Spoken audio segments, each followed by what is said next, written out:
but my memory is shot. Yeah, that fine.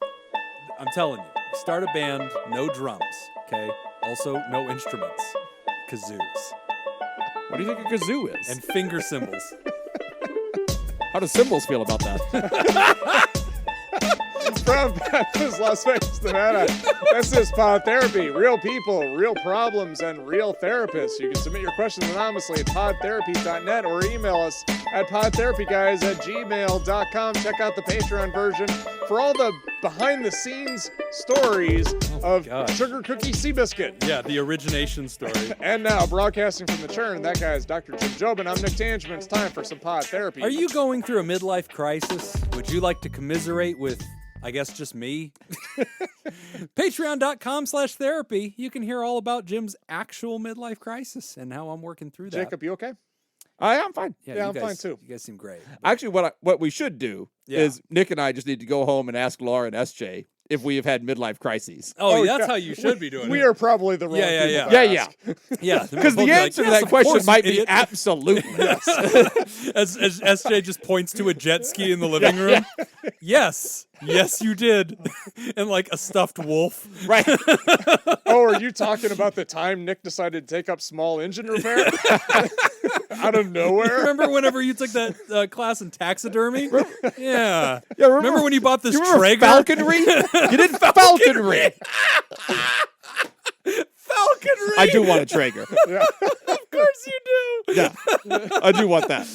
As soon as you climb that hump, man, it's like I need to smoke meats and learn about World War II. That's all I care about right now. Well, I've got a whole backyard kitchen design already drawn up. This is true. Yeah, and a Traeger is part of that. It should be, so patreon.com/therapy, falconry. God, that's so funny. That is so funny. Oh, falconry. God, because it works, right? Because you hear that and you go, yeah. I mean, that is kind of cool, right? I mean, sure. You get that big glove? I mean, Who doesn't want that big glove? Is there a guy somewhere teaching that? I mean, somebody's got to be doing it, right?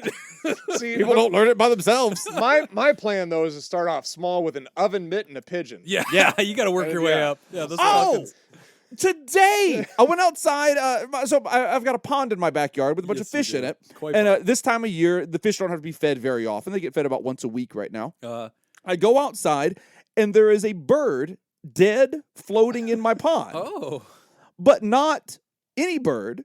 It's like a bright green and white, like some kind of like Tropical exotic parakeet type bird. Damn.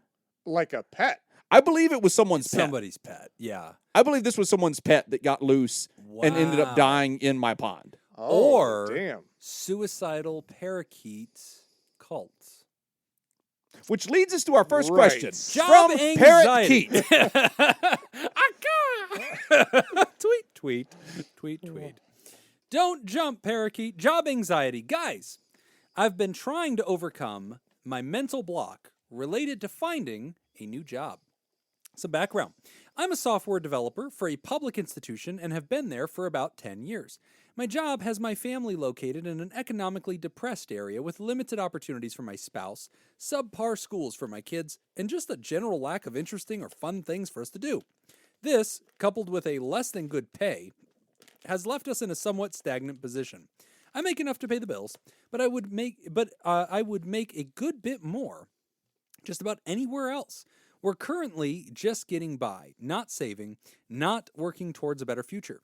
I haven't received a raise in years. On the positive side, though, I have a great boss, good team, and I enjoy my day-to-day work. It's just not worth it for me to stay where I'm at. That is so hard. And I know that. Yeah. I always find myself going through the same pattern when I investigate other jobs. I'll respond to a recruiter or apply to a job, and I just can't seem to proceed when it's time for an interview. I chicken out. I'm totally on board until it gets real. I can rationalize that. Hey, what's the worst that could happen? They'll pick someone else, and I'm fine with that. But something stops me when it's time to really make things happen. I'm not sure what to do. I have some significant general anxiety, which I'm sure plays a part in all this. I also went through a couple experiences in the past that I assume are impacting me here. I once interviewed for a job after college that required a panel interview where they asked around 50 technical questions in a speciality that was not advertised on the job ad, and I just bombed it. It was embarrassing, and I'm generally fine with admitting I don't know something. I had also taken the leap into another job a couple years ago, and the environment was dreadful. I couldn't stand it. My current employer thankfully took me back when I decided to bow out. So, how would I approach managing this? I theoretically understand the reasons why I shouldn't give up whenever I try to make this kind of change, but I can't seem to push past it. I want to do better for my family and myself, but I'm feeling stuck. Really appreciate all you guys do. I've learned so much from the podcast. Thank you. My pronouns are he and him. Okay. Actually, one thing that you said stuck out to me, and it was kind of light bulb went off. Is like, oh, okay, that makes sense. The fact that you've tried leaving your job once before and came back to it. Yeah. Which I think that explains a lot of the hesitation. Oh, yeah. Because it's just reinforcing this idea that, oh, well, this place is pretty good. I don't get paid well, but I like what I do. And it makes it very difficult to leave that job. So I get that. Yeah. Have you thought about starting a band? That's the direction that I would strongly advise. You sell everything. You get a van. Get a drummer. That's apparently very important. And then you come on down to Las Vegas. Come on down to Las Vegas. Learn how to play them drums. No, this is a tough one, man, because I get it. Like, I'm a very safe person. And so, like, I'm always the guy that, like, does not take the risk and don't go for the next job. Like, bird in the hand's worth two in the bush kind of thing. Like, very, very conservative about this kind of stuff. But it sounds like you're doing the math and saying, look, at the end of the day, I need to take some risks, but I'm feeling anxious when I step up to the plate. So the question that I would come to you with the anxiety piece, I mean, I think you're doing a good job of revealing, yeah, I had a really bad interview process. I bombed it. That was yucky. Now I'm really nervous. When I get invited to interviews now, I chicken out. And I guess I'd probably want to bring you back to some CBT work. You already started to use some of that in your question. You talked about what's the worst that could happen, which means you're probably familiar with us using that acronym PAUSE that comes from cognitive behavioral therapy. Which post-acute withdrawal symptoms. Yeah. It's something we use a lot in rehabs, which will apply to you here.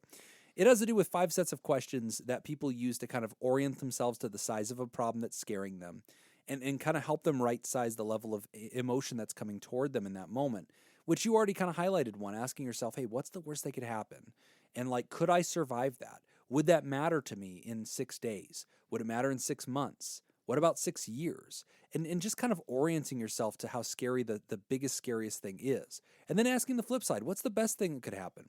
And really imagining that. Like, honestly, somebody really giving me a double or nothing job. Like, what if they really double my reality? Everything's great. We have better life, better schools, better neighborhood. It's possible. But then asking, what's that most realistic thing? Which is, hey, I take some interviews and some of them don't work out. I take some interviews and I get an offer or two. None of them are on a magic, candy castle somewhere like in paradise land. Like, it's going to be real. I'm going to have new challenges, and that's possible too. But it's real life, and I don't have to be so scared of it. So kind of orienting yourself through those questions, asking yourself, how am I approaching these interviews? What am I thinking is going to happen? And am I imagining these unrealistic, newsworthy zebra scenarios when there's really a horse scenario, something simple and non-complicated and non-exotic? What does a normal interview just look like? Kind of right-sizing your expectations with that. And then transitioning from there and asking, if I choose to believe the scary zebra reality is going to happen, well, what am I going to do? Well, I'm going to chicken out of the job. I'm not going to go forward. Or when I do go, I'm going to be so in my head about it that I'm probably not going to do my best work. So we go to the other side. What would happen if I didn't believe the scary thing? A lot of times the answer to that is, I'd just show up and meet these nice people. I'd hear about some job that they're offering. I have a steady gig back home. I'm not risking that to talk about new jobs. I can always window shop with these other companies. That's essentially all I'm doing here. I'm not on the hook. There's really no risk. All I'm doing is meeting people and letting them tell me about their companies, and I'm introducing myself and what I'm comfortable with and what I know how to do. So kind of going through those questions and pivoting to that S in pause, which is suggestion. Hey, if somebody came to you, they were your colleague, they were your friend, they're facing the exact same problems, what would you tell them? And if they said, man, I get so scared, I get myself all worked up for the interview process, you'd probably look at them and say, listen, bud, nothing bad can happen. Nothing bad. You can take these interviews. It's literally window shopping. You're just meeting other colleagues and hearing about their projects, and they're letting you know about them to see if that's something you'd be interested in, and you're teaching them about you to see if it's something you could do. That's it. There's no stakes. Don't overthink this. And then the last letter is E, and that's for evidence, and that's putting the thought on trial, asking yourself, listen, Where's the hard evidence for the fears that I have? Why do I feel anxious in the first place? But none of that's going to be helpful, writer, until you can dig down into that real question.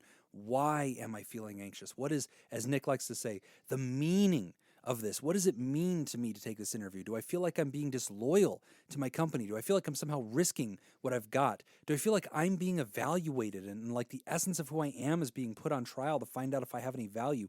And digging deeper into what those meaning questions are to find out, well, is it that, or are we exaggerating that?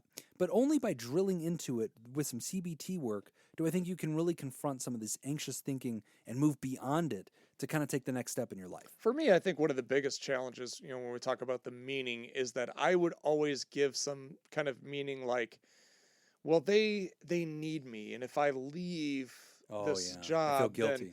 then they're gonna be a real tough spot trying to fill this position, especially if you like the people. Exactly. So I better not. I better just stay here, and do something like that. Or, I used to kind of have that idea too. Is like, well, what if I take this new job and I don't like it? And it's terrible. But I kind of worked through that as I've gotten older. I've realized, well, then you find another job. It's you're going to be fine. It's. And that has decreased my anxiety quite a bit. It's like, okay, there's going to be good jobs. There's going to be bad jobs. I've worked in some terrible environments, and I've been able to suffer through it until I found something new. Yeah. So that's a big part of it. I think my thing too, though, is sometimes I will settle for less money. If it's comfortable. Yeah. If it's safe and comfortable. Yeah. If it's safe and comfortable. I'm like that too. Yeah. And let me give you something to think about, because and liking where you work and liking the people that you work with and work for can really cloud this. Oh yeah, big time. You provide a service for your job, they pay you for that. You and your job are even. You don't owe them anything. Right. Yep. You don't owe them anything. So if you want to go out and look for another job, cool. Right. Don't worry. You can't let the other job, you can't let your existing job make you feel as though you owe them some kind of loyalty beyond what you do. Yep. Right. Because like you owe them what they pay you for. Right. You're there to do your job. Yeah. That is end all be all of what you owe your current employer. I think I get that. I also appreciate. And I'm not always great about following that advice, by the way, either. Right. But like that's what you owe them. Well, and I think like the piece about not wanting to disappoint other people, God, I get that. So recently I had a similar experience. So I'm private practice, so I don't have an employer, but I had a similar experience where I had a tremendous amount of anxiety because I did this whole sit down with my associates and we talked through a lot of business stuff. And basically they kind of had an intervention and they were like, Jim, you need to raise your rates. Like your rates are the lowest in town, which means our rates are the lowest in town, and that's not competitive anymore. You need to come up to the market. And that was so hard for me to consider because since I opened my practice 6 years ago, I have never raised my rates. I've always had them. And so all the inflation that happens, including this year's radical inflation, I just absorb it. Like all the costs have gone up. Everything I do has gone up. I never raise my rates. And so, I've known I've needed to. I've just worked more every year. I just work more hours instead of Jim told Nick and I about this last week, and you're hearing a calm, rational person describe this. Yeah. This is over a week that he's had to digest this. Oh yeah, I was a wreck. So I prepared for this, and that was a month after I had started preparing for it. I had practiced writing out loud, okay, everybody, here's the announcement, I do have to do this and here's why, but please don't hate me. I swear to God, I'm actually still relatively way cheaper than a lot of other people. I really care about this job. I don't want to let anybody down. But that was a big thing. It's I don't want to let any patients down. I don't want to price myself away from people that rely on me. What if people are disappointed in me? What if, and all this catastrophizing of all of a sudden everything I've ever accomplished or done or the value I have in people's lives is going to just evaporate because I've needed to adjust my costs for the cost of living. And I relate to the writer because the way that he likes his coworkers and he likes his boss, that's how I feel. I work for my patients. I like them. I don't want to inconvenience them. I don't want to do anything that would disrupt the balance. And there's this deep fear of ooh, I don't want to, mess with the harmony, right? Even though just like him, it's but I need to. Economically, I do have to do this at some point. other people's livelihoods need me to do this too. Like, it's not just me anymore. I have to do this. And so, like, I feel for the writer with that tremendous amount of anxiety of like, Yeah. oh, I don't want to bother anybody. I totally get that because I'm in a really weird situation in my job, and I'm not going to go into a whole lot of detail with it. Chippendales. Yeah. It's too good. It is. He It's loves just, it too much. He'd do it for free if they'd let him. Mhm. Just love the attention. But like I'm in a weird position where my job requires a very high level of expertise Right. in a very specific topic, Right. which means it's really hard to find people to do the job. Yeah. But because of the way the job is structured and where it's structured, Hmm. we're not listed in their corporate world as experts in this particular thing. Oh, wow. We are Yeah. administrative faculty. I see. So we're paid like administrative faculty. Right. Instead of experts in a very Exactly. specific area of And knowledge. so it's, Yeah. Oh, boy. I keep thinking all the time, I see all these other positions. I'm like, I could Right. easily have that job. Right. I could easily be making more money. Right. But I have a little bit of guilt because I know if I leave, Right. I seriously don't know Who could where fill the they're going to role. get anybody to take this job Right. Yeah. and how they could find anybody to do it. Because we all know each other. Right. Yeah. You know, I already know all the people that I can do do. this. Yeah. There's 6 of them. Yeah. Right. This is awkward, but they've already offered it to me. Oh, Jesus. Oh. Well, I did put his name in. Sorry. Yeah. And he writer- forged your name saying that you recommended it. Yeah. You wrote him a glowing recommendation letter. All Yeah. this checks out. Yeah, it does. Well, writer, we relate to you on a very human level, but I would encourage you to go through those steps of asking yourself strategic questions to right size what you're feeling. Maybe pick up some workbooks on CBT and really do some deep diving into the meaning of what this is for you, but also starting to right size the feelings that come along with it. But it's very relatable, writer, and I hope that next time we hear from you, you have a dazzling new job to tell us all about. Look forward to hearing about Also, that. once you make more money, you better go to patreon.com/therapy and Oh give my Daddy his cheddar. God. Daddy just wants to Jesus. get his beak wet. Got bills to pay, writer. In this situation, who is daddy? Oh, Yeah, I'm all this Daddy. makes me very I uncomfortable. feel like we're collectively daddy. I feel No, like- no, we're not. Come on, guys. Nick, are you daddy? I'm That'd not be a daddy. good I'm name not for daddy. a band. That'd be another good name for a band. Nick, are you Collective daddy? Collective daddy. All right, write that one down. All right, That's write that not one bad. down too. What do we got? We got seafood sugar cookie, or yeah, that was it. Yeah, seafood sugar cookie and And collective daddy. collective daddies are really good. I'd play for both those bands. The Daddy Collective. That'd No, be pretty no, good no, too. no. You No, like that's- Collective Daddy? That's a different angle. Yeah, that's, We're gonna take a quick break, and when we come back, we're gonna talk about lip biting, baby. You're listening to Pod Therapy. today's episode is brought to you by Judy Schneider, Mason Miller, Leon Kassab, Newstick, Dirty B, and Sarah Smith. Would you like to sponsor the show? Become a Theraproducer at patreon.com/therapy. Our trivia this week in honor of our Theraproducers is Las Vegas history. Viva Las Vegas! All right, if Jim loses this one, Viva He will. Las Vegas! Jim Should we grew bet? up in Should we Vegas. bet? Viva! He did. Viva drinks? Las Vegas! Jim, what are we betting on this? Drinks! All Jim's right. buying for the tab. All right, Tonight. for Let's the go next tonight. tab. Perfect. All Like right. it. All right. Wait, is it best This best out week's- of 2 though, right? It's not on this question? No, best. No, it's the night. It's All right, the, yeah, it's on the the show. night. Yeah, on the night. the All right. regular the show. That's fine. And we go to tiebreakers if we're tied. That's fine. Okay. This week's trivia theme in honor of the Theraproducers. Oh, I already read that. Yep. Okay, You're what doing is great, Nick. That's why we got into whether or not Jim would win. All right. Yes. All right. What year did the Fremont Street Experience open? Oh, shit. Is it A, 1995, 2003, 2005, or 2009?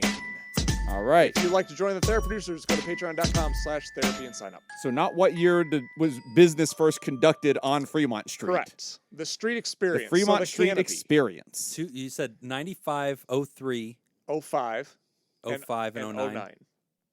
I'm jumping in early. I'm gonna grab 95. Okay.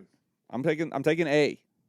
That was what A was, right? Yes, Was it 95. is. I've already forgotten 95 what is it a was. very solid guess. Yeah, I'm going 95. I remember being a kid and I remember going, but I'm trying to remember how young I was. In 03, it would have been junior year of high school. That's a little late. So 95 is probably correct, but it feels a little early to get that tech up there Because 95, there was still kid stuff going on, which could have explained Fremont Street at the time. The internet just came out. Well, in 95, we used to go to Circus, and MGM had Adventureland. Yep. So we had theme parks and stuff. And so Fremont was this attempt to bring families in, which, terrible idea. Fremont. 95 then, probably yeah. is the right answer. So I'm actually going to go with 95 also. As much as No, I I've would already like taken to 95. Oh, is this how this goes? Bullshit. I'm also piggybacking 95 because I feel like that is the best answer. If we tie, then I'll come up with a trivia. We'll come up with a trivia. All right. Is it 95? It is 95. Good job. Yay! I have this memory of being in Louisiana, seeing video of the them, Fremont Street yeah. experience, of jet planes flying on the canopy Oh, screen, Yeah. and seeing it there. It only could have been in the 90s. Wow. I don't know if they have ever ripped it out and put in new stuff. I'm sure they have. No, there's not. new stuff in now. Is there? Because there's got to be LEDs. We now. were there, SJ and I, because there's a band that is trying to get SJ to start playing with them, and Is so it we went Seafood down. Seabiscuit? It is Seafood Seabiscuit. Are And, they better than us? Is she yes. available? Can No. You should invite her to the bar tonight. We just talk a little turkey here. She's available, but you can't afford her. Okay, that's Because I true. do manage her. Yeah, shit. But no, we were standing there watching this band play, and I looked up at one point and just like smacked SJ on the shoulder. I was like, "Look at the fucking canopy! This looks amazing! Like it is Yeah. 4K high Oh, def. wow. It looks Wow. incredible." They had to go LED. Is the heat still coming off of it? No, That was something I remember in the 90s. Yeah. You used to get fucking tan from this thing. no, the There lower was no way it was safe. the lower section of the canopy. We were talking about that too. The lower section of the canopy still has the old school light bulbs. Oh, on it. does it? Oh my They're not on. gosh. They're just there. Bro, in the 90s, you used to interesting. go to this thing. Yeah, I mean, having that whole thing on It would was be a like tanning bed. Yeah. It was a tanning bed. You just feel this heat cascading. no. When we down. first moved here, it was So still like that. powerful. Oh god. Because we've been here about 15 years Yeah, now, you'd be in and there it in was the winter. it was still people be hardcore. pulling off their jackets. Like it was a lot. And there was always busted lights throughout. And the they whole would thing. do it during the day too. They would did. run it during Yeah, the they day, ran it all day which long. the lights were not bright enough to operate during the day, so No, that not it at all. looked crummy and washed out. Yeah. And They burned it 'em was out. just hot. Always Yeah, hot. yeah. Yeah, and then they had speakers and stuff, but no, they were trying to create a whole thing there. They had Neonopolis. No, it looks amazing. there was an now. outdoor it's come around. Fremont ultimately found its Neonopolis legs. is still kicking. Yeah. That whole building and area is still kicking. It revived, so Yes. it went through a downtime. Yes. It would, all of Fremont Street did. I mean, it was launched in the 90s. This big, huge North Las Vegas project. The Mayor Goodmans were behind it and shit.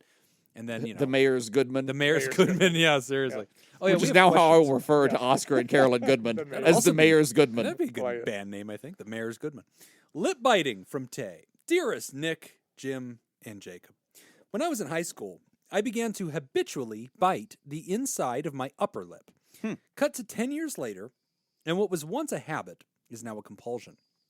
Disclaimer, I am not qualified to diagnose anything as a compulsion. Thank you, Tay. Fair enough. If I'm distracted, whether by my own thoughts or external situations or material, I'm biting the inside of my lip, often while pulling and stretching the lip so I can get a better angle on whatever chunk of skin I'm fixated on. That was my first thought. Is like, how do you really like bite the inside of your upper lip? But now you get the pulling in kinda there. pulling You there, introduce the new element. To add some context, I was diagnosed with inattentive ADHD a few years ago. I suspect the lip biting is a stimulation-seeking behavior, and I've tried to replace it with other such things like chewing gum, sucking on cough drops, using rubber jewelry. Oh, like jewelry, but you it's chew on it. Jewelry I wear around my neck. One day, I even scratched the lobes of both ears bloody in an attempt to find a different stimulating behavior. No other potential habit has stuck or felt as calming or as good as lip biting. And that's not surprising, really, because none of the alternate options hit as many points as the biting does. In biting my lip, I have A, a tiny amount of pain, which my brain seems to crave, B, something to do with at least one of my hands, thanks to the lip pulling part, and C, a project, in that I'm constantly unconsciously trying to smooth out the perpetually shredded patch of skin inside my lip. Honestly, even tasting blood in my mouth satisfies something in me. The habit is just so unbelievably soothing, and at this point, it's as natural as covering my mouth when I cough or putting on my glasses in the morning. It's just something I do. The thing is, I wish I didn't. I accept that I may always need some kind of stimulation behavior to fall back on, but I'm desperate to stop the lip biting. The targeted patch of flesh is constantly raw, and I can't even enjoy spicy food because it burns too much in that area. The pulling at the lip aspect is probably causing weird stretch marks, and the action itself looks weird, and accordingly results in getting weird looks when I do it in public. And ultimately, I just hate how powerless I am over this seemingly small thing. I realize that lip biting is unlikely to ruin my life, but I want to stop, and I can't seem to. That bothers me. Also, I miss salsa. So, there you have it, oh pod therapy sages. Go on, fix me. Fix me, damn it. Fucking you in the face while... Oh, wait, that's the wrong podcast. Sincerely, Tay Daniel. All right, well, I guess I'll fix you then. Stop it. Oh, get her, Bob Newhart. You have just been life coach. There you go. Just been life coach. It's really weird because before the break, when Jim said the next question was going to be about lip biting, I was biting my lip. I was biting my lip during this reading. Oh, I was I do that like too. I was Biting biting my my lip. lower lip, which I do like. I'll kind of do You that. bite the lower or the upper? The lower, Okay. but I also don't gnaw on it. Okay. I'll kind of put part of my lower lip just into my teeth, Yeah. and just kind of it's more of just like holding it. Yeah. I used to bite my lip a lot when I had a lip ring. Now I don't. No, it didn't. It didn't. That's all the time that we got for this week's The episode. podcast didn't Thank stop our playing. pod- Your car stereo is working just fine. That was Nick and I just looking at Jim. I like how both of you just stared at me searchingly, like waiting for, is he joking? Like, where's the No. I punchline? know I had a you're lip ring. serious. Yeah. No, had a lip I ring. didn't think you weren't serious for a second. I did have a lip ring. You should put it back in. No. That's what the bet should be. Jim's got to put I back would- in his lip ring. I would love For a week. for that to be. Oh my god! 1 week. I'd have to get it re-pierced. I think. just Yes, to- you yeah. would. You definitely would. Oh my kids. And Nick or I get to do that. Nick or I flip. We get to flip Yeah. for it to see who gets Yeah. to re-pierce it. One of you gets to pick the ring. One of you gets to re-pierce it. Yeah, Oh and my we get to do it gosh. blindfolded. Yeah. Yeah. No, I No way do this this. goes wrong. I actually do this. I bite my lip a little bit, but for me, it's when I have chapped lips. Yeah. Or when you're being. That's sexy. exactly what I do. Yeah. Like I'm biting the dead Oh, skin off yep. of my lip. It's hard not to do it. Yeah. So I'll for- kinda Now I'm doing it like crazy because we're just talking I'll, about. I'll it. kind of scrape Yeah. I'll kind of scrape the top of my lips against my teeth Yep. and just peel off the chapped Yep. the chapped I skin. do it when I'm posing under waterfalls.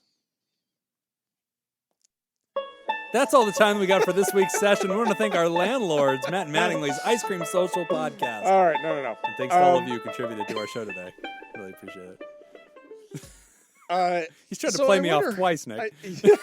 I've successfully played you off twice.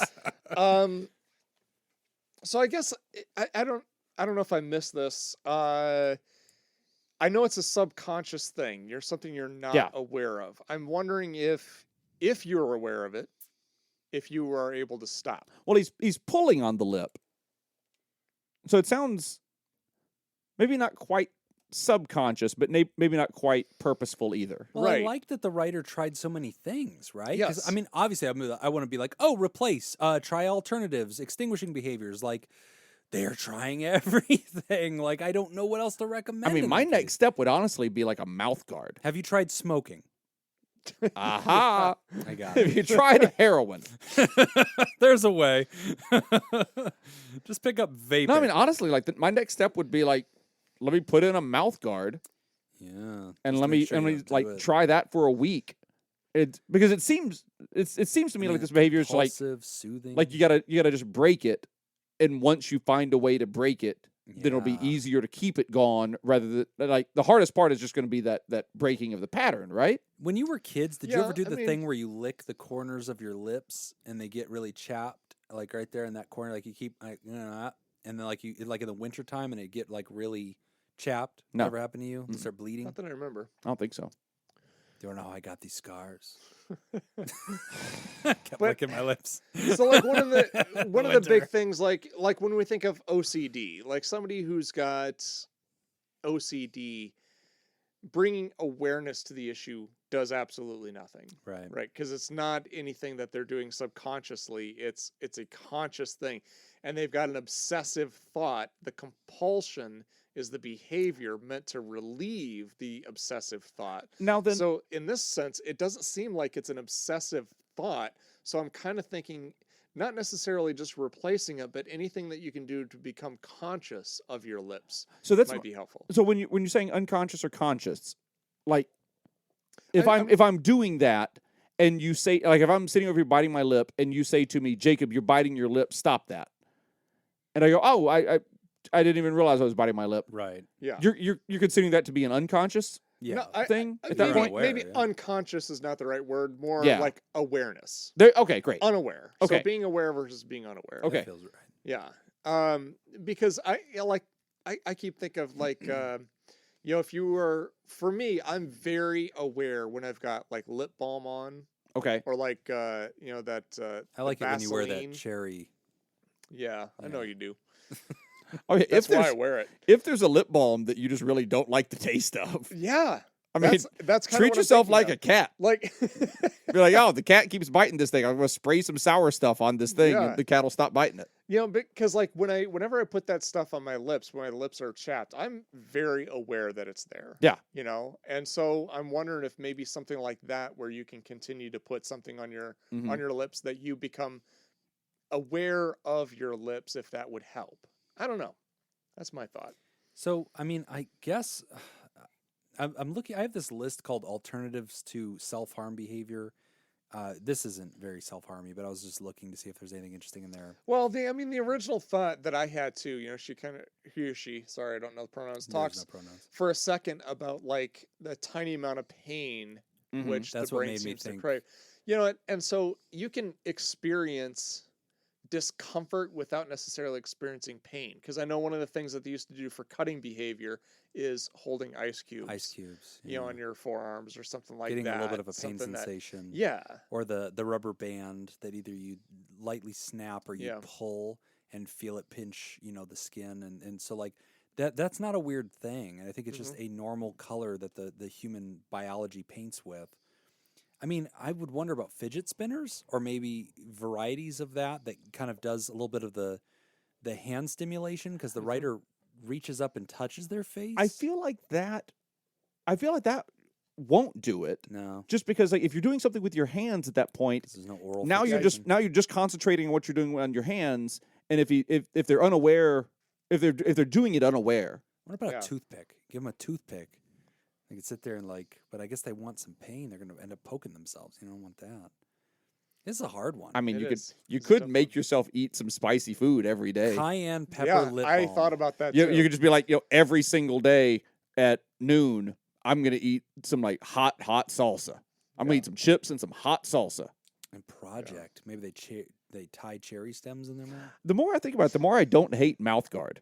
I know. I Yeah. mean, if you really wanted to arrest the behavior, Yeah. that's Yeah. what you would do. And honestly, you've tried alternatives. You keep coming back to the thing. Whenever you have like this tick kind of compulsive, thing, honestly, arresting the behavior so that the brain can kind of neuroplastically migrate away from that, that's the first step. You have to extinguish the behavior before you can Yeah. change it. The mouth guard paired with an alternative behavior would be a Oh, there way you to go. start.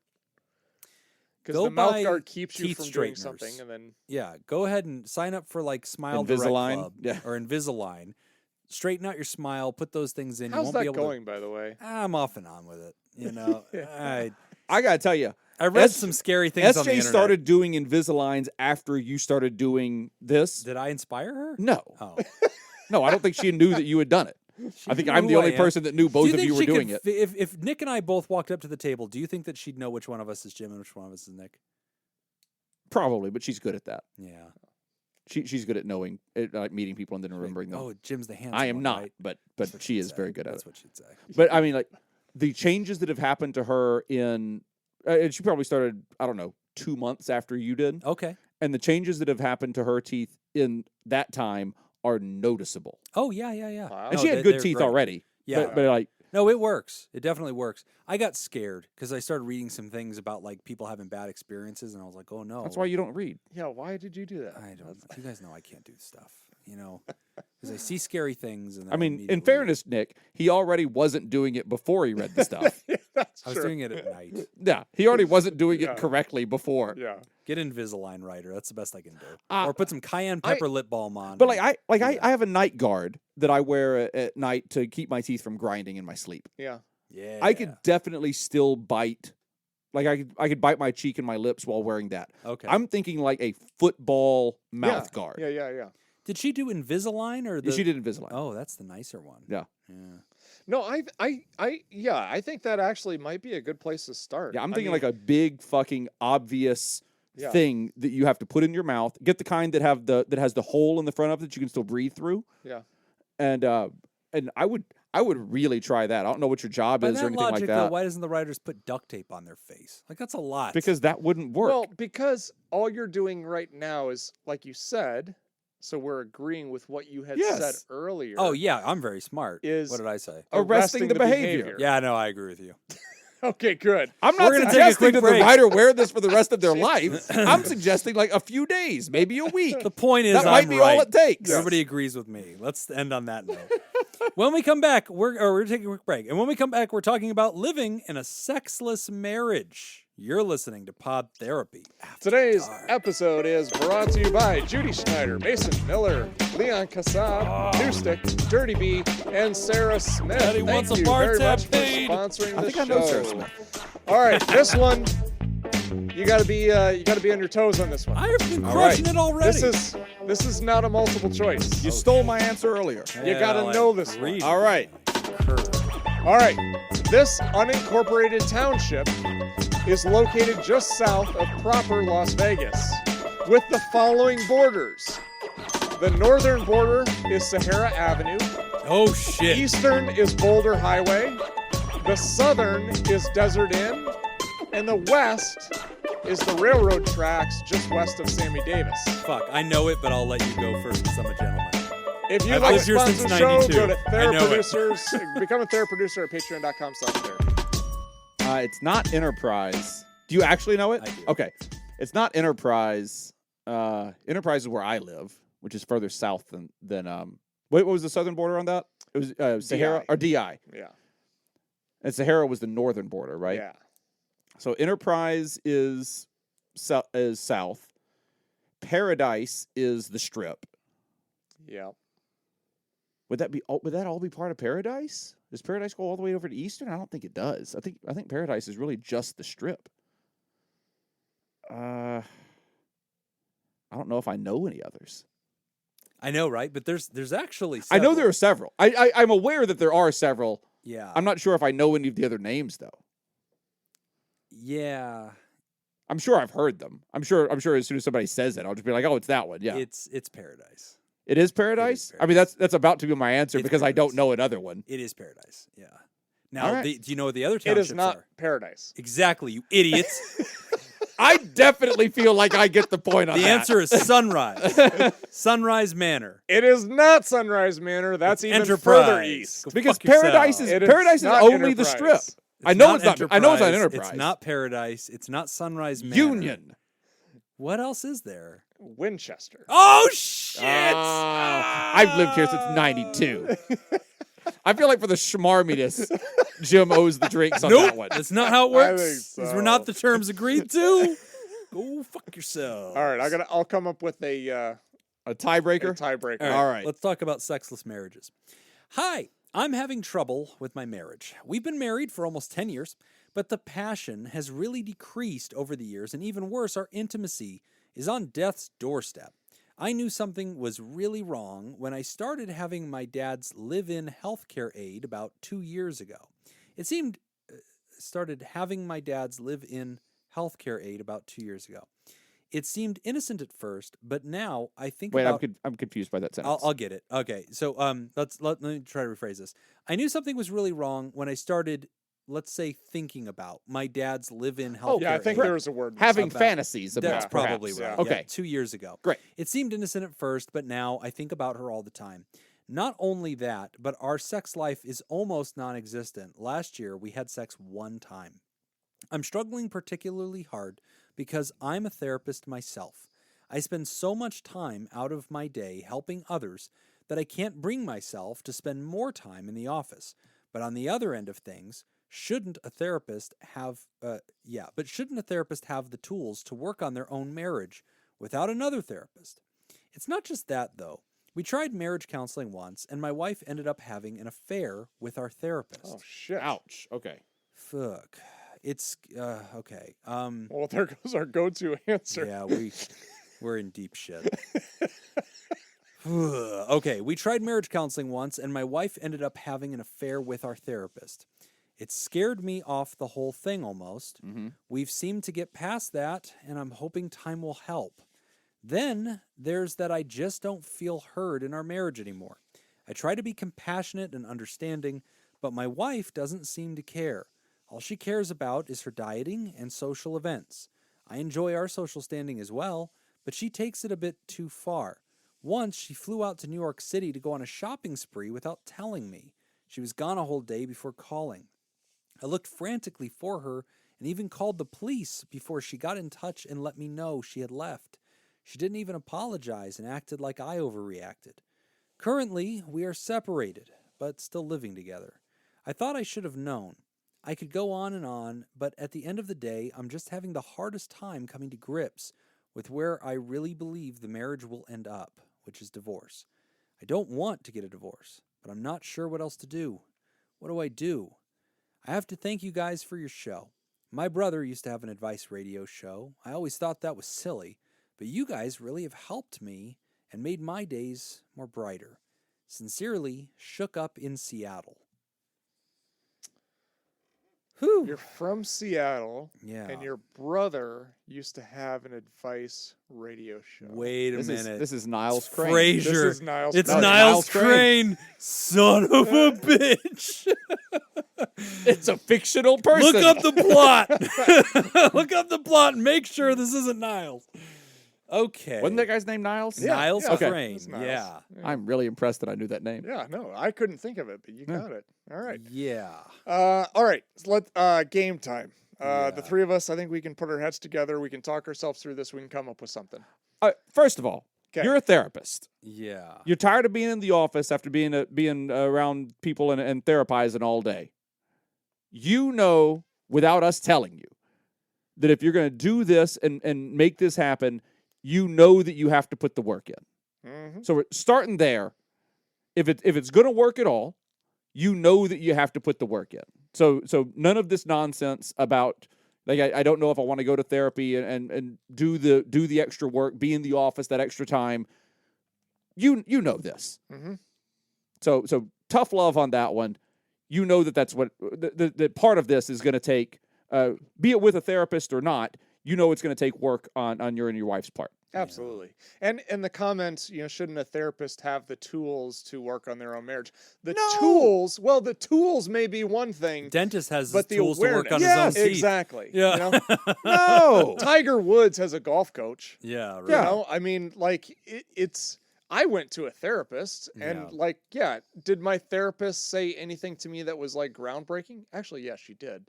But it wasn't. But it wasn't from a anything- book. It's Yeah, probably and it wasn't- insight driven. Exactly. It was that she was able to hold up a mirror Yeah. Right. that allowed me to see things that I couldn't see. Yeah. Exactly. You can't Yeah. do that to yourself. Exactly.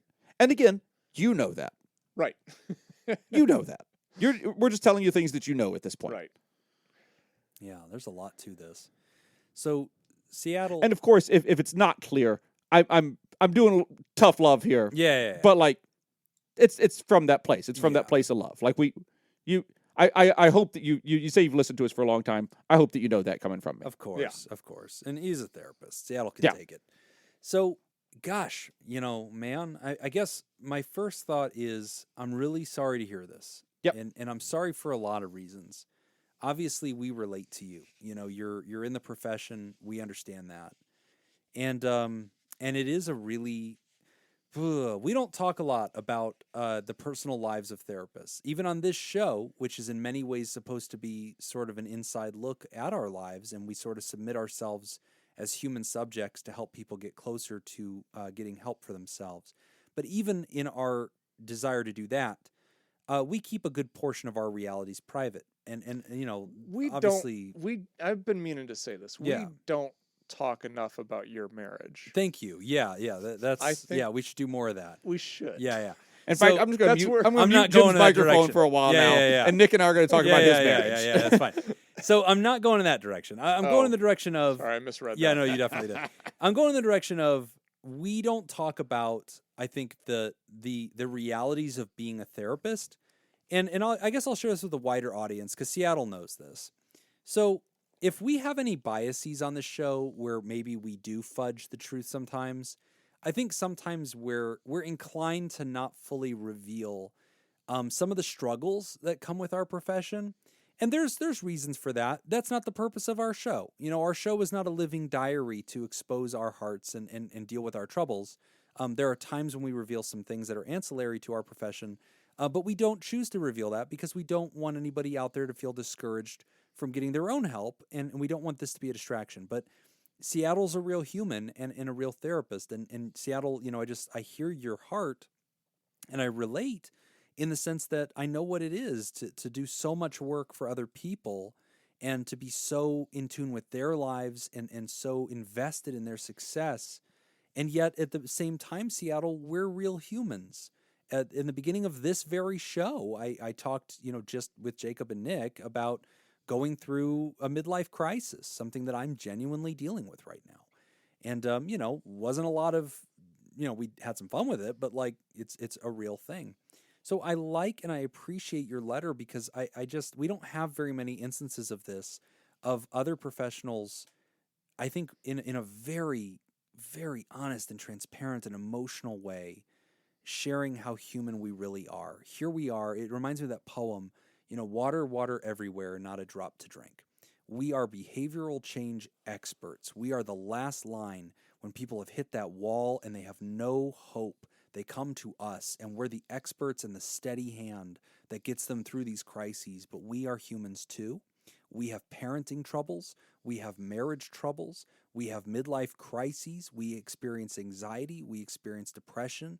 And even with all of our skills and our tools and all that we have, as Nick said, that is in many ways insufficient to rescue ourselves. In many ways, we have advantages for those things, and we come through a great many problems. But a heart surgeon cannot operate on their own heart, and a dentist cannot, you know, remove or deal with their own cavity, and we cannot provide our own therapy. So I guess, Seattle, if you're not already talking to another professional, I would strongly encourage you to, my friend. And Nick and I have made no secret of the fact that we too have seen therapists in our careers, as one should. And you know that, and I'm sure if you were talking to a colleague, you wouldn't hesitate to say that, but I'd be lying if I said that I don't also chafe at that idea. Whenever I think about going to see a therapist for myself, I always have a hard time with it. In the same way that a person might, you know, if I said, Nick, you should hire a contractor to hang shelves in your house, he'd probably be like, but I know I could probably do it. Like, I don't know, what are they going to do that I wouldn't do? Like, I don't want to pay somebody to do something unless they can really do something I can't do, right? I was just telling Laura that the other day. I believe you, because that's how I feel about therapy stuff. Like, I think, maybe I need to see somebody for this, but I think I have to really work through it, because even though I believe my own dentist metaphor, there's another part of me that's like, are they really going to have expertise I don't have? And then it's like, well, it's not, and I talk to myself about it. I'm like, Jim, it's not about the expertise.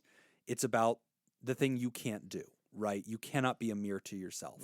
You cannot confide in yourself. You need to work through. So, writer, I guess I would offer you that same, advice, that it's so healthy for you to be working through this on your own. You describe a marriage, and writer, you know this, but I'm preaching to the choir here.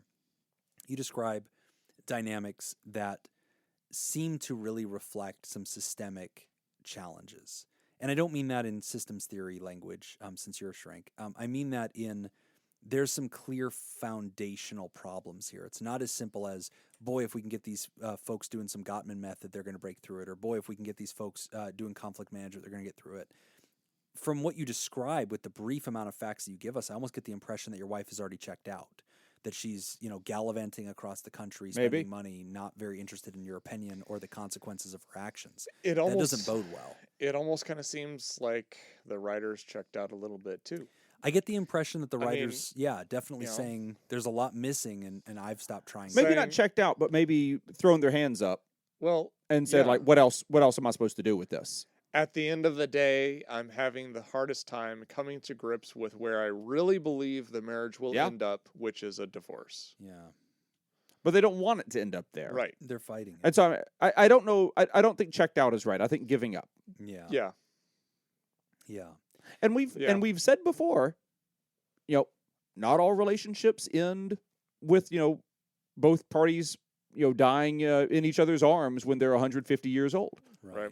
And that's the sad fact. And so that may be the sad fact of the matter in this writer's relationship. Which is why I want you in therapy, writer. I mean, you mentioned that you've considered the couple stuff, but Mhm. there's a lot of, things here that tell you that it's not going to work out. You're separated.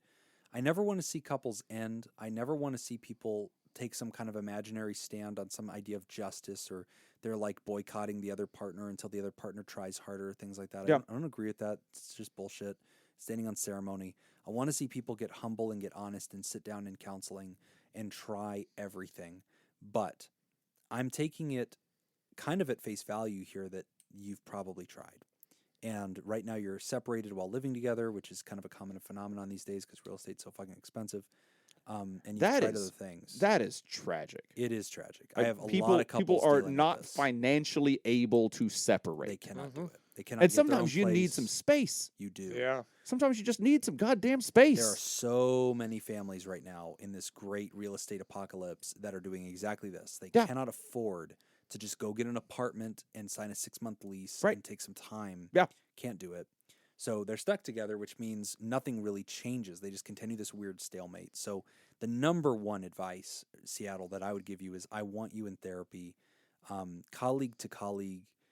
And I don't want to play this card on you because if somebody played it on me, I'd literally punch them in the chest. But for your patients too, you should do that. You should get into help for yourself and for your patients. I'm sure you can differentiate. I'm sure you can show up to work and do a great job. But if you're not prepared for the eventual divorce that may be coming, then there's going to be a time when you're knocked out of the game. And that may be inevitable. But we need to prepare you and get you the skills and go through the mourning or grieving processes that may be part of this, or even just to cry it out and then see clearly what you're missing if there's anything at all. But I kind of, and I don't want to get religious on you here, buddy, but I'm going to refer you back to that prayer of serenity that we say in the rooms all the time, which is having that serenity to accept the things that we cannot change. In this case, that might be your wife, and the courage to change the things that we can, which might be your ability to get help for yourself, even if that's just a place to cry, and then the wisdom to know the difference. As therapists, we sometimes get very used to being able to change other humans. Given enough time and given the proper position to leverage our skills, we can do the impossible. And that sometimes gives us an understanding that we could do that in everybody's lives, but tragically, we can rarely do it in our own. And that's a thing that every one of your colleagues has faced. We have all dealt with that for ourselves, our powerlessness to affect change in our own lives. That is something that we all relate to you on. But get help for yourself. Now, one last thing that I would add to this is, having, I believe, I am the only one in the room with a divorce. ×2. You win. You got us. Yeah. Weird flex. Stay down. Stay down. Yeah. No, so I No, think but there's some wisdom to that. Yeah. there is, and like God, I don't want to air too much of my family's business, but I went through a midlife crisis in the Patreon. yeah, You can talk a little if you want. And plus, it's not about me. A cousin of mine, Mhm. who's we are very close in age, so we grew up together, Mhm. and so he going through a divorce. So when I found that out, I called him up and said, "Hey, come on down, fly down to Vegas. This is nothing Vegas can't fix." But there's a lot of stuff that, like, in hindsight, I wish I could go back and talk to myself about. Yeah. But I can't. So the best thing I can do is offer my hindsight, my wisdom to other people. And one thing that I wish I could go back to talk to myself about is kind of this idea of, when we talk about CBT, one of the favorite things that we already mentioned in this show that I always like to talk about is the meaning. So what is the meaning that we give the event? The event itself is meaningless until we give it a meaning. So when you're saying like having a tough time coming to terms with what could be a divorce, let's say my question then would be, well, what does a divorce mean to you? What does that mean? Because you could easily say like a divorce to me means I failed. Right. Okay, well then what we want to do is then we need to challenge that belief, because that's not reality, that's a belief. And so we need to actually challenge that and push back a little bit. Does it mean you failed? Or does it mean something else? Or are you just creating that meaning? Or the meaning could be fear of being alone, Right. and if you've been with somebody for a long period of time, that's a legitimate fear, and so we need to kind of talk about that. But until we really start questioning what is the meaning that you're giving this divorce, then we can't really get to the thing that's really under there that is driving all this fear. I agree. So, but that's something, you could work with the therapist on. I strongly encourage you to get into therapy again, Ryder. Also because I think sometimes we get so caught up in the theory of like how we would repair other people's marriages. And so much of that has to do with inter-accountability. Like if your patients were sitting on the couch, you'd start talking about maybe love languages or needs, or you'd talk about rules for conflict. And it very much relies on both parties wanting the marriage to work and being willing to do things for their partner and for each other. And like whenever you're the therapist in the relationship and your partner doesn't feel like they're interested or invested in this, and you can't teach them what they should do because it's coming from you, and so you seem biased or whatever, or they're sick of hearing it, it can make you feel like, well, what should I do here? Like you title your letter "Living in a Sexless Marriage," and so I definitely assume that is a huge focal point for you, is the lack of intimacy and feeling like, well, do your part. Like I'm loving on you, I'm doing my part toward you, I'm trying to be a good partner, and I get the impression from your letter that you're not saying, I don't understand why we're not having sex, it's so strange. I get the impression from your letter that you're saying, my spouse doesn't seem to have any desire for me, and things have gone so stale. And again, I'm reading into this, but I bring your attention to that, Ryder, because a lot of times as therapists, we're tempted to be like, okay, if I do X, they'll do Y. If I do their love languages, they'll do mine. And that analysis doesn't always work, especially if they're not invested. And so sometimes just sitting down with a therapist and checking in on your resentments, checking in on how you're kind of getting stuck in some ways of thinking where you're focusing on what's missing and you're keeping a list of everything you've done right, and you're wondering when they're going to step up, almost as if you're making like this excuse page for how your hands are clean and you've done everything you can and they've failed.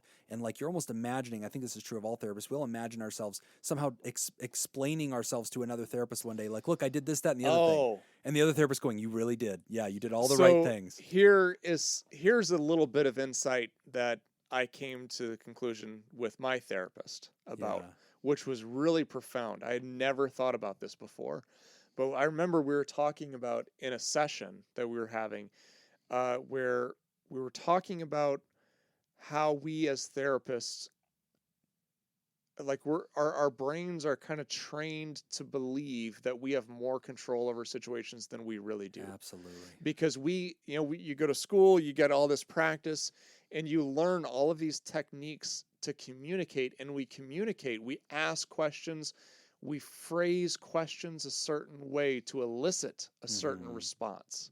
If I want my client to open up about such and such, I got to ask this question, but I'm going to intentionally word it this one way to drive them this certain direction. And it gives you this false sense of control where you start feeling like you're in control of a lot of stuff. And then when things happen like this, then it's like, you still have this belief that I control things, but something bad happened. Therefore, I must have made it happen. I did that wrong. Yeah. And then that was a big thing, an eye opener for me. I was like, oh yeah, no, I can't say that I did that wrong, or even that I even had control over that. Yeah. That was just that illusion that I kind of trained my brain to believe. And beyond that, even if you've done everything that you can do, you're a therapist, like the guys are saying, like, all the stuff, all the things to say to someone, and you know these things. if you come to me and I'm your imaginary therapist and you say, look, I did X, I did Y, I did Z, and it still isn't working, that's not my fault, right? Right. My answer is not yes or no. Right. My No. answer is, let's say it's not your fault. Right. Does that matter right now? Right. Mhm. Right. That doesn't matter. That You're is a not big you're not thing. happy with this. You're not happy with this outcome. So all of those other things don't matter. This is totally something we do. And I'll tell you, just like a dentist, if a dentist ended up with a cavity and they needed to go to another dentist to talk about their cavity, they would immediately start trying to explain. I floss. I use do the everything. Listerine. I I brush 3 times a My day. dad had cavities his whole life. There's I nothing I only can do eat about celery. it. Very soft teeth. I use the Colgate. You know, they would feel like they need to justify this condition. And therapists are notorious. Yeah, you still got that cavity though. We're notorious for this. Like, we have a list of things we don't mind admitting to each other because they're safe zone things that we can all nod and go, yep, pretty human stuff. But then anytime we really are out of control of something that's going wrong in our lives, we will guard that secret to the fucking death because we can't admit it to another person because, again, we're supposed to be these people that are experts at this. The dentist should know how to not get a cavity. Apparently, we should know how to live a perfect life and never have anybody not love us or things go wrong. But that's silly, and we know that's It silly. is silly. Yep. It is a silly thing. You've got the baggage of the wife having the affair with the psychologist when you that did is- that. That sucks. I'm That is sorry. I'm horrible. really sorry to hear that. Again, though, you're a psychologist, therapist, some kind of therapist, and you're a therapist, and you know that is an outlier in therapists. You know that's an anomaly. Go talk to somebody, even if it's just you without your Yeah. wife. Go talk to somebody. You need more than one idiot and 2 therapists who have a podcast can give you in this short amount of time with you not talking back to us, especially. If Seattle, if you're scared to talk to people in your jurisdiction, which I totally get, Oh, that's true. I would never have thought of that. go ahead and email us, man. Go to PodTherapyGuys@gmail.com and just tag us and let us know if you feel comfortable, who you are, and what's going on. I'll talk to you directly, man. We'll get on Zoom together and we'll talk. And I'm here for you. So that's me to you offer, brother. There you go. I don't want you to go through this alone. That's a great offer. Yeah. And yeah, take him up on that or do something, but don't try to do this alone. You don't need Yeah. to. Yep. Yeah. We're rooting for you, Seattle. Hang in there. Yeah. Either way, please update us. Let us know how you're doing. And you know what? As dreary as our tone is, I think, and Nick, you said this, but I'm going to shine a light on it. I appreciate that you brought up that you've survived divorce twice. And I think it is really important, because the whole time that anybody's ever listened to this show, they have met Nick Tangeman, who's gone through divorce 2 times. He's a chipper dude. He's got a good life. He's very happy. He's ripped. So I'm just saying. He's put on some LBs in the last couple of years. Well, the peanut allergy doesn't help. No. And like that's not been great for him. But he's survived and he's thrived. And we need models like that to remind us, Seattle, that, hey, we're going to be okay. I wasn't always chipper. That's true. We went through some hard times. Yeah. We went through some hard It times. was not pretty. It was straight up scary. Yeah. It was. So, It was. yeah, you get through it. You Get do. through it. You do. With a little help from your friends. Now, you are not a singer. I'm more of a rhythm guitarist, but I feel like I can jam. All right, we are at the end of our show, and we want to thank all of you who support us. Now, listen, we had to record this one a little bit in advance, and so if you have subscribed to the show since February 21st, you're not hearing it on this episode because we need to get a little bit ahead on our schedules. But we are grateful for everybody who goes down to patreon.com/therapy and subscribes to the show. But this, I believe, is scheduled to air Yes, in the it first should. week of March. And I think the way that we're going to bank these, probably just pre-record as many as we can, huh? Yeah. Just get ahead, really. Who the hell knows We'll figure it what the out. date is? Whatever. Somebody's doing something at We some owe point in people March. a roster. All I can say is that at the current moment that we are recording this, we are not at war with Russia. Okay, yeah. Oh, which, That's all I can say that could right change. Can we be drafted? Are we too old? now. I'm pretty sure we're too old. Okay. I mean, Yeah. Nick and I definitely are. Yeah. I wonder what the cutoff is. I think it's 28. I think it's 38. It's probably like 28. I hope it's I'm 40. pretty sure it's 39. They don't want my 36-year-old ass. I can't do nothing unless they need some bookkeeping. Even that. I wouldn't trust you to do that. I wouldn't trust me to book. I have a bookkeeper because I can't. We want to thank all of you who support us at patreon.com/therapy. If you're in the TheraPal crew and you're like, man, that one time when they read my name when I first joined up, that was so sweet. I wish they'd read my name like once a month. Throw in $4 more and join the Theropods, and we will throw your name on the list. Along with all these wonderful people, we're talking about Dan Martin, Kate Keller, Scoopstronaut, Corey Owens, Linda Brandmeier, Lori Eltzroth, Brad Kiefaver, Christine Phillips, Joseph Pangrazio, Tracy Replogle, a.k.a. my mom and apparently a TikTok star, Gavin Bristow, Carrie Terhark, a.k.a. Nick's sister, Stacy Westerland, Richard Bruin, Scoopy Just Jess, Ian Whitefall, Chelsea Saracen, Craig Little, Curtis Kiwi Scoop, Hanlon, James K., Katie Chiwakowski, Don Dorr, Jim Hunter, Adam Rabiznik, Brooks Lyle, Okie Scoop, Matthew Nayer, 3 Scoops a Lady, Todd Canfield, David Sorensen, Felicia Butler, Chelsea Lamb, Shayla Bullock, Scoopatron, Lauren Izzo in the Hizzo, Stacy Coleman, I Have the Neck, Adam Pettinuzzo, LB Shrave, nailed it. Shreve. Whatever. Matt's Lenegren, Polygon, Heather, Take It EV Podcast, Sustainable Transportation for All, Ulrika, Ian Soto, Jessica Cyphers, Andrew Langmead, Charlie Quinn Starling, Natalie MC, that Josh guy,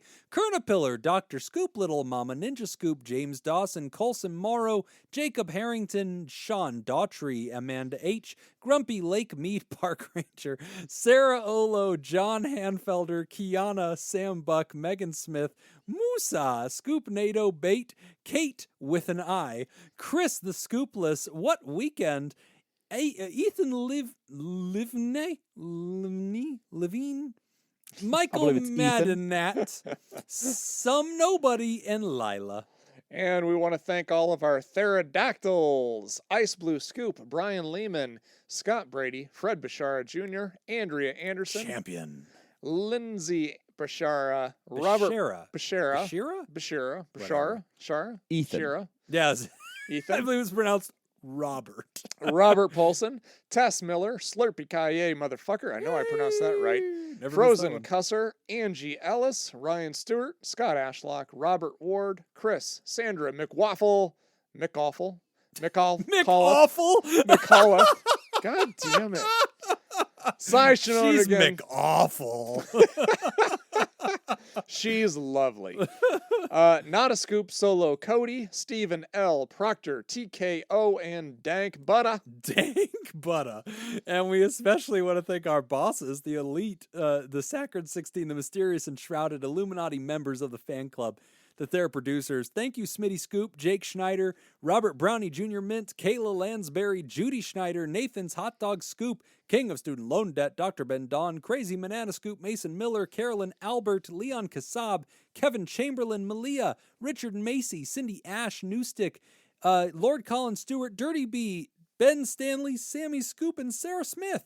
And if you'd like to hear this episode uncut and unedited, And why wouldn't you? and enjoy our spontaneous side projects, go to patreon.com/therapy. And thank you for supporting mental health. That's all the time that we've got for this week's session. We want to For thank real. our landlords, Matt Mattingly's Ice Cream Social Podcast.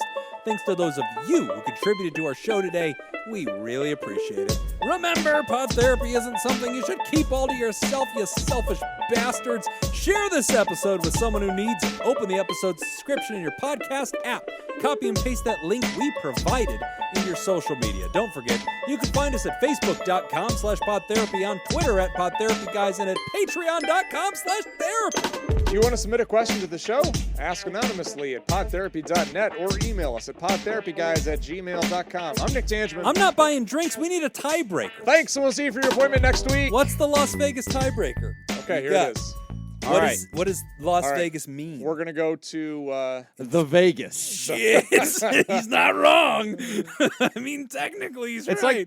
like the Springs or something like can that, that right? please be the No, tiebreaker? it's the Meadows. God The damn it! Meadows. Oh, that's right. That was my winning. Shit, that was a good one. Nope, we're going to go closest to. Okay. To the year. Okay. Okay. It's like Price is Right. In what year? Nope. Okay, nope. just Just closest. closest. Just in straight Closest to. math. Okay. Straight- Year one. Straight Ah, shit. math. What year was Las Vegas Incorporated. Oh. Not founded, Oh, jeez. Oh. incorporated. All right. I mean, the Mormons got here first, right? Oh shit! I Which have does known nothing this. to answer the that question. doesn't. Nope. that has nothing to do with anything that we're The talking old about. Fort. I mean, hell. I mean, the Vikings were here. What do you think it'd be before we had Nevada as a state? That can happen. You can have cities I wouldn't before you have think a so. state. I mean, sure. You can. Because, I mean, we're Battleborn, right? So that's going to be 1850s. Yeah. But then that's Nevada. And that's like Nevada. Carson City and shit. Like, they were doing all that. Vegas wasn't part of that. Yeah.